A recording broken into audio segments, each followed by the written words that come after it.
തെറ്റുകൾ ചൂണ്ടിക്കാണിക്കുന്നവരെ എന്തിനാണ് നമ്മൾക്ക് ഇത്രയും അരിശം അല്ലെങ്കിൽ വെറുക്കുന്നത്? നമ്മുടെ ജീവിതത്തിൽ എന്തെങ്കിലുമൊക്കെ ഒരു മാറ്റം വരുത്തണമെന്ന് ആരെങ്കിലും പറഞ്ഞാൽ, അല്ലെങ്കിൽ നമ്മൾ പെട്ടെന്ന് നെറ്റിചുളിക്കാറില്ലേ? നമ്മുടെ ശീലങ്ങളെയും തെറ്റുകളെയും എപ്പോഴും ന്യായീകരിക്കുന്നവരെയാണ് നമുക്ക് ഏറ്റവും വലിയ ഇഷ്ടം. എന്നാൽ നീ ചെയ്യുന്നത് ശരിയല്ല, നിന്റെ ഈ സ്വഭാവം മാറ്റണം എന്ന് പറയുന്നവരെ നമ്മൾ വളരെ വേഗം ശത്രുക്കളാക്കി മാറ്റും. ചിലപ്പോൾ അവരെ നമ്മൾ ജീവിതത്തിൽ നിന്ന് തന്നെ മാറ്റി നിർത്തും. ഈ അടുത്ത് ഞാൻ വായിച്ചൊരു വരിയുണ്ട്, ചോദ്യം ചെയ്യുന്നവരെ നമ്മൾ എപ്പോഴും കുരിശിലേറ്റും എന്ന്.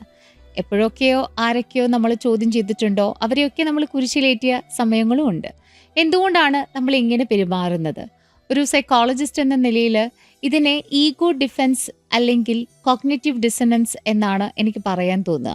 നമ്മുടെ തലച്ചോറിന് എപ്പോഴും നമ്മൾ വിശ്വസിക്കുന്ന കാര്യങ്ങളാണ് ശരിയെന്ന് കേൾക്കാനാണ് എപ്പോഴും ഇഷ്ടം.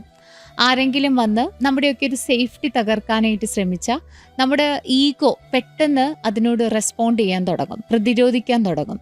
പക്ഷെ ജീവിതത്തിലെ വലിയൊരു സത്യം എന്താണെന്നറിയോ? വീണു പോകാത്തവരായിട്ട് ആരും തന്നെ ഇല്ല. എവിടെയാണ് വീണത് അവിടുന്ന് തന്നെ തളർന്നു കിടക്കാതെ എഴുന്നേറ്റ് നടക്കുന്നവർക്കാണ് ഈ ജീവിതമുള്ളത്.